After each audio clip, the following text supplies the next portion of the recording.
আমরা না এখন থেকে আলাদা করে খাবো। মানে? হ্যাঁ, তুমি এখন চাকরি পেয়ে গেছো, এখন তো আমাদের কোনো সমস্যাই নেই।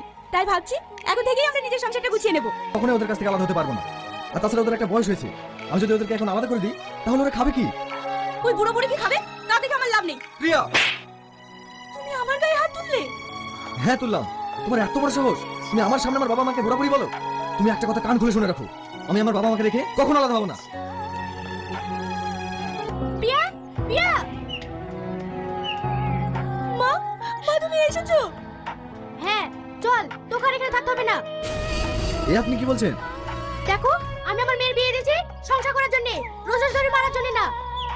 মানে? বুঝতে পারছেন না? আপনি প্রতিদিন আমার বোনকে ধরে মারবেন আর আমরা শুনবো? জানো মা, আজ সকালে ধরে মারলো। আমি সব জানি। চল, তোকে আমি এক্ষুনি নিয়ে যাব। দেখেন বিয়ান, প্রত্যেকটা সংসারে ছোটখাটো অশান্তি হয়, আপনি আর ছোট ঝামেলাটাকে বড় করেন না। আমি এক মুহূর্ত দিন আমার মেয়েকে এখানে রাখবো না। চল।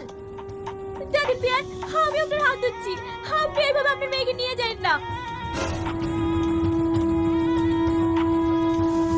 বাড়িতে কেউ আছেন? কে? আগুন নামে একটা চিঠি আছে। বাবু, তোকে বাইরে কে ডাকছে।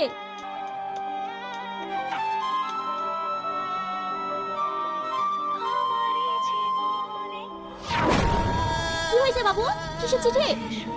মা, তোমার বৌমা আমাকে ডিভোর্স করে দিয়েছে। বুড়ি, আজকে দিনটা থেকে গেল হতো না? না মা, তোমার জামাই আবার সকালবেলা উঠে দোকানে চলে যায়, আমাকে আবার ভোরবেলা ঢুকে খাবার করে দিতে হয়। আমি যদি একবেলা না থাকি, তোমার জামাই নিজের শরীরে একটু যত্ন নেবে না। কেন, তোর শাশুড়ি কোনো কাজ টাজ করে না? শাশুড়ি কাজ করবে তো ছেলের বিয়ে দিয়েছে কি করতে? আমি আমার শাশুড়িকে কোনো কাজ করতে দিই না, সব কাজ আমি একাই করি। ঠিক আছে, সাবধানে যাস।